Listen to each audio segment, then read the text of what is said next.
Vous sentez-vous souvent submergé par les turbulences de la vie? Des pensées angoissantes et de fortes émotions troublent-elles fréquemment votre paix intérieure? Si oui, vous n'êtes pas seul. La quête de sérénité défie les humains depuis les débuts des temps. Heureusement, l'ancienne philosophie stoïcienne fournit un cadre intemporel pour conserver son calme face aux inévitables difficultés de la vie. Aujourd'hui, je veux partager avec vous 10 puissantes leçons stoïciennes qui peuvent vous guider vers la sérénité intérieure, surtout en cette année 2024. Je vous invite à ouvrir votre esprit et votre cœur alors que nous explorons ensemble ces leçons. Puisse ce voyage susciter votre curiosité à découvrir comment la sagesse ancienne peut aider les esprits modernes à embrasser la sérénité intérieure, quelle que soit la tempête qui fait rage à l'extérieur. Êtes-vous prêt à plonger plus profondément? Commençons. Commençons par une leçon fondamentale du stoïcisme, se concentrer sur ce que nous pouvons contrôler. Quand la fortune semble s'acharner sur nous, quand tout se ligue pour mettre notre sérénité à l'épreuve, le stoïcisme nous invite d'abord à faire le tri dans notre existence entre ce qui dépend de nous et ce qui n'en dépend pas. Comme le disait Épictète, il y a des choses qui dépendent de nous et d'autres qui n'en dépendent pas. Une phrase toute simple en apparence, mais qui contient une profonde sagesse. Prenons Marc Aurèle, l'un des plus illustres stoïciens, empereur romain du IIe siècle. Il fit face sa vie durant à l'adversité, épidémie décimant son peuple, complot politique, guerre contre les barbares aux frontières de l'Empire. Que de situations éprouvantes échappant à son contrôle. Cependant, Marc Aurèle gardait en toutes circonstances ce calme et cette sérénité intérieure si caractéristique du sage stoïcien. Car il se concentrait sur ce qu'il pouvait maîtriser, ses propres pensées et actions pour répondre de la manière la plus juste et vertueuse possible aux événements du moment. Cet enseignement valable il y a des millénaires l'est tout autant aujourd'hui. Quand votre train est annulé le matin et que tout semble déjà de travers pour la journée, rappelez-vous Marc Aurèle. Certes, vous ne contrôlez pas ces contretemps extérieurs. En revanche, vous pouvez choisir de ne pas vous mettre en colère. Vous pouvez accepter la situation, prendre le métro suivant avec philosophie et aborder votre journée dans un esprit positif. Au lieu de subir, vous reprenez ainsi le contrôle intérieur. Et cela changera complètement votre vécu des événements. Voilà une anecdote toute simple pour illustrer comment appliquer la sagesse stoïcienne dans les petits tracas du quotidien. Cette capacité à distinguer d'emblée, dans chaque situation, ce qui dépend ou non de nous, est sans doute l'un des premiers conseils à retenir du stoïcisme. Elle est la base pour ne pas se laisser emporter par les flots chaotiques des événements extérieurs, mais garder le cap grâce à la boussole intérieure de nos principes et de nos vertus. Alors, à votre tour désormais de vous exercer à faire la part entre ce que vous contrôlez ou non dans votre vie. Vous constaterez rapidement les bienfaits apaisants de cette pleine conscience stoïcienne. La deuxième leçon stoïcienne, l'acceptation sereine. Cette capacité d'acceptation fait également partie intégrante de l'arsenal stoïcien. Lorsque nous sommes confrontés à une situation sur laquelle nous n'avons aucune prise, aussi difficile soit-elle, nous pouvons décider de l'accueillir avec sérénité. Tel le vieux chêne courbé sous les assauts du vent, mais dont les racines solidement ancrées dans le sol permettent de tenir bon, l'homme qui vit en stoïcien reste inébranlable, même si son cœur peut saigner. Prenons l'image d'une mer agitée, utilisée par les philosophes antiques. Les vagues se succèdent, parfois déchaînées lors des tempêtes, d'autres fois calmes et paisibles lorsque le vent s'apaise. Mais cette mer demeure. Il en va de même des événements de notre existence. Certains sont douloureux, comme la maladie, la mort d'un proche, la perte d'un emploi. D'autres sont joyeux, comme une naissance, un mariage ou une promotion. Mais la vie elle-même, tant qu'elle coule dans nos veines, demeure. Et notre sérénité profonde peut rester intacte si nous adoptons la bonne perspective stoïcienne. Ainsi, le sage stoïcien accepte toutes les vagues de l'existence avec la même sérénité. Non qu'il ne ressente aucune émotion. La tristesse ou la joie l'habitent aussi. Mais demeure en lui une paix profonde, car il comprend l'impermanence de toute chose. Comme le disait Sénèque, Le bonheur, c'est de profiter du moment présent, sans désirer avidement ce qui n'est pas là. Voilà un conseil libérateur, n'est-ce pas? Dans les petits tracas comme les grandes épreuves de l'existence, osez lâcher prise sur ce que vous ne contrôlez pas. Et goûtez pleinement l'instant présent, le seul que la vie vous offre. Cet appel du cœur à accueillir ce qui vient sans chercher à le contrôler va à l'encontre de notre ego qui cogne à la porte dès qu'un désir n'est pas assouvi. Pourtant, quelle paix intérieure pouvons-nous gagner à suivre le chemin stoïcien de l'acceptation? Alors, à notre tour maintenant de philosopher. La prochaine fois qu'un contretemps ou un chagrin frappera à notre porte, ouvrons-lui avec compassion au lieu de vouloir le repousser. Et choisissons délibérément de l'accepter sereinement, en hommes et femmes libres, habités par la sérénité stoïcienne. La troisième leçon stoïcienne, la modération des désirs. Cultiver cette sérénité intérieure passe également par une saine modération de tous nos désirs, qu'ils concernent argent, réussite sociale ou plaisirs éphémères. Car notre insatiable soif d'avoir et de posséder est souvent source de bien des tourments. Épictète, philosophe stoïcien du 1er siècle, l'avait bien compris qui déclarait « Le plus riche, c'est celui qui se contente du moins ». Une parole étonnamment actuelle quand on songe à la frénésie de consommation de notre société. Le stoïcisme, si décrié à tort comme une morne doctrine prônant l'absence de plaisir, invite en fait à distinguer désirs naturels et nécessaires de ceux purement artificiels et futiles générés par notre ego. Boire lorsque l'on a soif, manger quand on a faim, s'abriter du froid, relève de besoins fondamentaux auxquels il est bon de répondre avec simplicité. En revanche, collectionner frénétiquement des biens matériels et expériences éphémères dans l'espoir de combler un vide existentiel est vain. À vouloir posséder toujours plus en croyant trouver le bonheur, on tombe en réalité dans une insatisfaction et une agitation permanente néfaste à notre quiétude. Le stoïcisme enseigne à se détacher de cette vaine poursuite du superflu pour recentrer son contentement sur quelques joies simples mais essentielles, amitié sincère, observation de la nature, lecture ou musique. Personnellement, depuis que j'ai découvert les écrits des stoïciens sur la discipline des désirs, j'aspire à plus de simplicité dans mon mode de vie. Je pratique des jeûnes numériques en déconnectant de temps à autre pour me recentrer sur l'instant présent. Je savoure désormais pleinement les petites joies de l'existence, comme l'odeur du pain chaud, les causeries nocturnes à la veillée, les balades en forêt. Autant de bonheur simple mais profond qui me comble. Ainsi, loin d'étouffer tout plaisir, le stoïcisme nous apprend à distinguer joies essentielles et désirs futiles pour trouver la sérénité. Alors, à votre tour, observez quelles envies vous apportent satisfaction durable et lesquelles vous laissent finalement sur votre faim. Vous constaterez vite combien il est possible de vivre heureux en modérant vos attentes matérielles. Et vous goûterez cette sérénité intérieure des sages de l'Antiquité, toujours actuelle. Leçon 4. Cultiver les vertus au quotidien. Cette sagesse stoïcienne passe également par la pratique régulière des 4 vertus cardinales que sont la tempérance, le courage, la justice et la prudence. Des principes moraux intemporels qui guident encore aujourd'hui quiconque aspire à une vie bonne. Contrairement aux idées reçues, le stoïcisme n'appelle pas à une vertu désincarnée faite de grands discours, mais cultivée au jour le jour par les petits actes de notre quotidien. Prenons Marc Aurèle, figure emblématique du stoïcisme, qui sut conserver intactes ses valeurs de tempérance et de discipline en dépit des ors et des tentations du pouvoir impérial. Là où d'autres auraient sombré dans les excès en accédant au trône, lui maintint la simplicité et la droiture qui lui étaient chères depuis sa jeunesse passée à la dure école stoïcienne.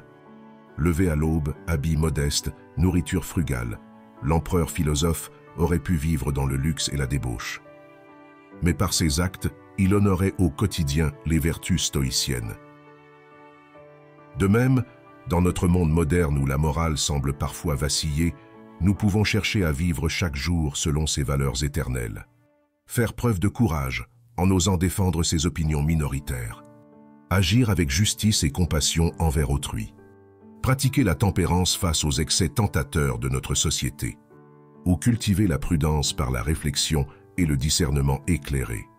Des petits choix du quotidien, pas des actes d'éclat. Car comme le notait Pline le Jeune à propos de l'empereur Marc Aurèle, sa vie entière est la mesure de ses mœurs.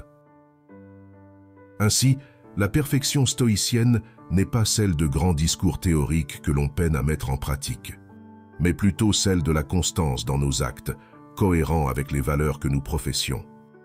Comme le ferait remarquer Sénèque, autre phare du stoïcisme, ce qui importe pour l'homme de bien, ce n'est pas de paraître bon, mais de l'être. Tout ce qui est fin ne saurait être vertueux. Alors, à notre tour d'incarner ces principes stoïciens dans notre vie moderne. Non pas en nous grimant en sages détachés du monde, mais simplement en choisissant chaque jour d'agir un peu plus vertueusement. Tenant bon face aux injustices, modérant nos envies futiles, osant défendre des opinions difficiles.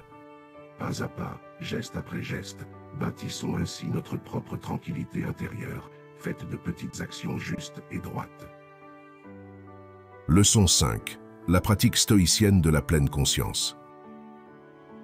Cultiver notre jardin intérieur passe également par cet autre pilier stoïcien qu'est la pleine conscience, soit la capacité d'être pleinement présent et attentif à l'instant vécu, sans laisser vagabonder notre mental dans des pensées parasites. Contempler une fleur, boire une tasse de thé, marcher ou même laver la vaisselle deviennent ainsi de formidables occasions de nous ancrer dans l'instant présent. Cet état de pleine conscience, les stoïciens le pratiquaient avec sagesse dans leur vie quotidienne il y a déjà 2 millénaires. Ainsi Marc Aurèle notait dans ses pensées « Fais ce que demande l'heure présente avec scrupule, avec humanité, avec liberté et justice. » Un tel homme ne sera détourné par aucune autre pensée du dessein qu'il a formé et de la tâche qu'il s'est assignée. Une invitation à rester pleinement concentré sur l'action du moment plutôt que de l'aborder machinalement, l'esprit déjà tourné vers autre chose. Essayez par vous-même cet exercice de pleine conscience. Installez-vous tranquillement. Respirez. Puis dégustez lentement une tasse de thé chaud, pleinement attentif aux sensations que vous procure chaque gorgée. Notez la chaleur réconfortante entre vos paumes, le parfum bouqueté titillant vos narines, les saveurs complexes révélées sur votre langue, la détente se diffusant dans tout votre corps. En habituant votre esprit à ce genre d'exercice méditatif au quotidien, vous le rendrez plus affûté pour savourer chaque instant de manière pleine et entière au lieu de les laisser filer sans même les remarquer. Petit à petit, cette pleine conscience développée au fil de vos activités ordinaires filtrera aussi dans vos réactions face à l'adversité. Lorsqu'un contretemps ou une contrariété se présentera, au lieu de céder à l'habitude d'une réponse impulsive et emportée, vous saurez faire une pause. Respirez. Laissez la vague émotionnelle refluer. Puis vous pourrez choisir sciemment d'y répondre avec philosophie et mesure, grâce à ce muscle de pleine conscience ainsi entraîné. Pas besoin de position de lotus. C'est dans la vie de tous les jours que le stoïcisme nous invite à déployer cette présence attentive. Alors essayez vous aussi. Faites pleinement ce que vous faites. Goûtez le présent sans que vos pensées ne s'échappent déjà. Et vous vivrez plus serein en apprenant à surfer sur les vagues de l'existence. Leçon 6. La compréhension de l'impermanence. Cette métaphore de vague déferlante illustre bien l'impermanence de toute chose si chère aux philosophes stoïciens. Face au fleuve tumultueux de l'existence, Marc Aurèle nous exhortait ainsi. Le temps est un fleuve, un flot violent, qui à peine apparaît est déjà passé. À peine est-il arrivé, il est déjà parti à la poursuite d'un autre instant qui arrive et qui sera emporté à son tour. Tout n'est que changement perpétuel. Les saisons passent, les années filent, notre corps lui-même se transforme. Rien n'est fixe, ni n'a de garantie durable. Même nos proches peuvent à tout moment nous être arrachés par la maladie ou un accident. Dès lors, à quoi bon compter sur un avenir forcément incertain? Le stoïcisme nous invite plutôt à profiter pleinement du seul moment dont nous sommes réellement certains, le présent.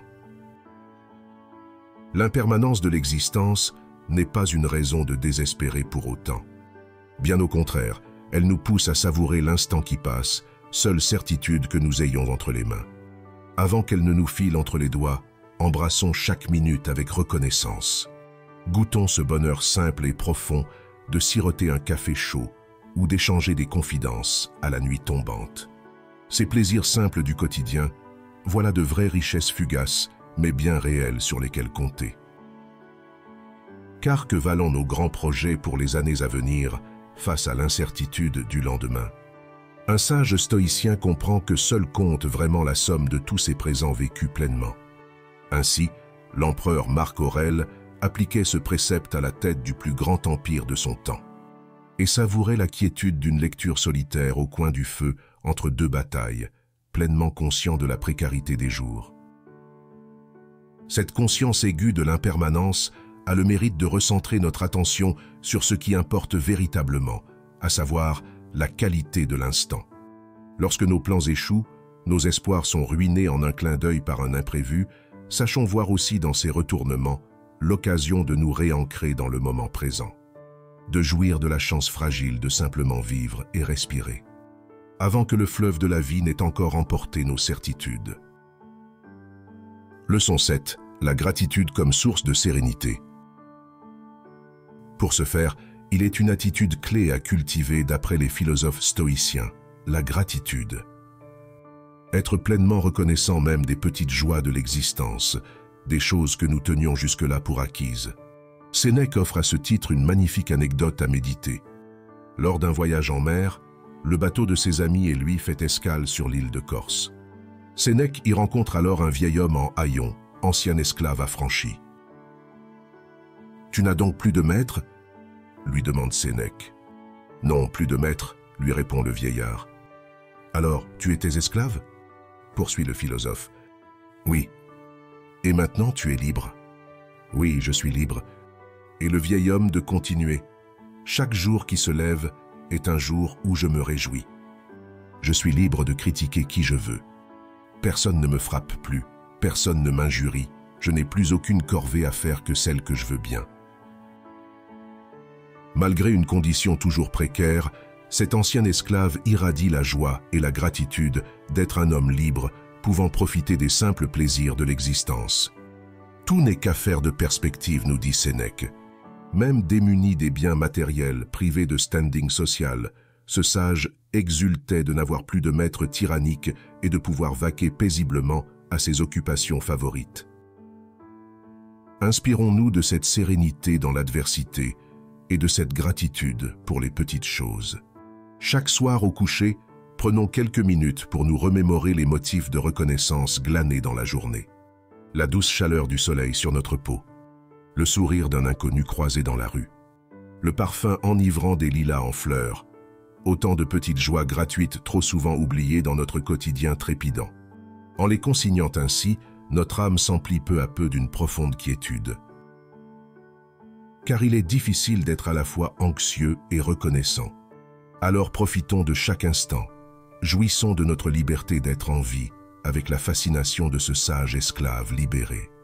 En savourant ainsi le caractère éphémère du présent, quel qu'il soit, la sérénité stoïcienne s'installe en nous durablement. Cette gratitude transforme alors le moindre événement en une occasion de goûter la vie dans sa simplicité fugace mais foncière. Leçon 8. Le choix des réponses aux événements. Cultiver cette sérénité passe également par ce mantra cher aux stoïciens. On ne peut pas contrôler les événements eux-mêmes, mais toujours notre réaction face à ces événements. Qu'il s'agisse d'un entretien professionnel qui tourne mal, d'un accident matériel fâcheux ou d'une dispute avec un proche, nous avons le choix dans notre façon d'y répondre. Comme le notait Épictète, les choses en elles-mêmes ne peuvent pas nous toucher, mais seulement nos jugements à leur égard. Ainsi, vous ratez cette promotion tant convoitée. Au lieu de vous lamenter en ressassant cet échec, voyez-y plutôt une occasion de re-questionner vos réelles aspirations. Peut-être que ce poste ne vous correspondait pas si bien en fin de compte. Peut-être que d'autres voies plus épanouissantes s'offrent désormais à vous. En choisissant de répondre avec philosophie à ce revers, vous cultivez cette force d'âme si chère aux stoïciens. Même raisonnement pour ce fait divers contrariant ou cette dispute avec votre conjoint. Au lieu de céder à la colère ou à l'abattement stérile, prenez de la hauteur. Respirez. Puis réagissez de manière posée et constructive. Exprimez vos sentiments avec empathie. Cherchez une issue honorable au conflit. Vous verrez comme la situation peut alors se désamorcer. Ainsi, à chaque petit coup du sort, entraînons ce muscle essentiel qu'est notre liberté de répondre avec sagesse. Tel Marc Aurèle, faisant preuve d'un courage et d'une sérénité inébranlables aux heures les plus sombres. Tel Épictète restant imperturbable face au sarcasme et aux menaces. À force de patience et de philosophie, construisons pierre après pierre notre citadelle intérieure. Petit à petit, réaction vertueuse après réaction vertueuse, votre sérénité grandira ainsi. Plus de place pour la frustration ou l'apitoiement vain. Ce n'est pas l'événement lui-même qui vous touche, mais l'interprétation et les sentiments que vous y associez. Or, ce jugement et ces émotions sont de votre seul ressort. Dès lors, même une grave disgrâce peut devenir une occasion de déployer courage et grandeur d'âme. Tel est l'enseignement libérateur du stoïcisme. Alors, chers amis, à vous de jouer désormais. Dans les petites contrariétés du quotidien, prenez l'habitude de faire une pause avant de réagir. Mesurez votre marge de manœuvre face à l'événement. Puis choisissez sciemment une réponse posée plutôt qu'impulsive. Et goûtez comme la sérénité stoïcienne infuse peu à peu en vous. Leçon 9, la résilience. Cultiver son jardin intérieur, cela consiste aussi à développer sa résilience, c'est-à-dire sa capacité à rebondir face aux épreuves de l'existence. Plutôt que de subir les obstacles en victime éplorée, le stoïcisme nous exhorte à les aborder comme autant d'opportunités de progresser en sagesse et en sérénité. L'empereur Marc Aurèle fut lui-même un modèle de résilience. Ainsi, lorsqu'en 175 après Jésus-Christ, la peste antonine frappa le territoire romain, fauchant des milliers de ses concitoyens, Marc Aurèle n'en laissa rien paraître. Imperturbable, il poursuivit ses devoirs impériaux, prodiguant conseils avisés et soutien aux victimes comme aux médecins débordés. Un courage et une abnégation salués jusqu'à la postérité. Même force d'âme quelques années plus tôt, alors que Marc Aurèle enterrait prématurément son fils nouveau-né. Le deuil sans doute foudroyant, mais l'empereur stoïcien garda contenance et continua d'assumer ses responsabilités avec la droiture qu'on lui connaissait. Refusant de se complaire dans son chagrin, il préféra l'endurer avec dignité et constance. Nous aussi, faisons preuve de cette résilience dans les petites difficultés de notre quotidien contemporain. Une journée éprouvante au travail, un démêlé administratif kafkaïen, des tensions relationnelles éreintantes. Face à l'adversité, prenons une grande respiration. Acceptons la situation, si pénible soit-elle sur l'instant. Puis cherchons comment rebondir et progresser à travers elle. Petit à petit, à force de pratique, ce muscle de la résilience se renforce et les coups du sort glissent sur votre armure intérieure avec moins d'impact qu'avant. Vous voilà plus solide pour affronter les tempêtes de la vie. Mais nul besoin d'être empereur romain ou grand homme pour exercer cette force stoïcienne. Dans les petites tracas du quotidien se nichent 1000 occasions de la cultiver. Alors à vous de jouer désormais. Abordez vos prochaines difficultés comme autant de défis à relever sur la voie de votre accomplissement personnel. Considérez les écueils non plus comme des fardeaux, mais des opportunités de croissance. En vous inspirant des grands modèles de résilience que furent Marc Aurèle ou même Viktor Frankl, le neuropsychiatre survivant d'Auschwitz. À leur suite, transformez vos obstacles en tremplins et goûtez à la sérénité des sages. Leçon 10. L'apprentissage perpétuel. Cet effort de résilience et de dépassement de soi passe enfin par un dernier impératif clé du stoïcisme, rester en apprentissage perpétuel tout au long de son existence. Car la sagesse n'est pas un état stable que l'on atteindrait définitivement un jour. C'est un cheminement, une tension constante vers plus de vertu, de sérénité, de connaissance. Socrate, figure tutélaire de la philosophie occidentale, résume bien cet état d'esprit dans sa maxime désormais célèbre. « Je ne sais qu'une chose, c'est que je ne sais rien ». Autrement dit, le sage se méfie des doctrines toutes faites et des certitudes établies. Il sait que la connaissance est infinie et son propre savoir bien dérisoire à l'échelle de cet océan de mystères qui nous entoure. Dès lors, il cultive l'humilité intellectuelle et garde son esprit ouvert et curieux. Le stoïcisme nous invite précisément à épouser cet état d'esprit du sphinx socratique, à avoir soif de continuer à apprendre, à réfléchir, à progresser jusqu'à notre dernier souffle. Quelles que soient nos réalisations passées, restons des étudiants perpétuels sur le chemin escarpé menant à la sérénité des sages. Pour votre part, quelles pratiques mettre en place pour continuer à vous cultiver intérieurement? La lecture des grands textes philosophiques est un incontournable, que ce soit Platon, Sénèque ou Nietzsche. Vous pouvez aussi tenir un journal intime, cet exercice spirituel cher aux stoïciens, pour consigner vos pensées et méditer sur vos progrès.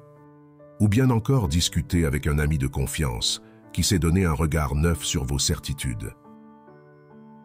Peu importent les moyens pourvu que vous restiez éveillé et curieux. Ne cessez pas de grandir en humanité et en sérénité. À l'image de cet arbre stoïcien, enraciné certes dans le sol, mais dont la cime tend vers le ciel, continuez de vous élever vers la lumière. Et vous goûterez peu à peu la sérénité des grands sages, tout en sachant qu'elle demeure à jamais inachevée en ce monde. Voilà pour ces 10 grandes leçons que nous livre la riche tradition du stoïcisme, aussi vieille que le monde, mais étonnamment actuelle. Puissiez-vous y trouver de précieuses sources d'inspiration pour tracer votre propre sillon de sérénité et de mesure dans notre époque si agitée. Car tel est bien le sens de la philosophie selon Socrate. Non pas seulement interpréter le monde, mais nous transformer nous-mêmes pour habiter ce monde troublé avec plus de sérénité. Le chemin est long, mais la destination promise vaut largement les efforts du voyageur. Alors, à votre tour maintenant de marcher d'un pas décidé sur la voie stoïcienne. Puissiez-vous y trouver non pas réconfort facile, mais force intérieure. Non pas certitudes établies, mais humilité et curiosité perpétuelle devant l'infini mystère de l'existence. Là réside la clé de toute sagesse véritable. Bonne route!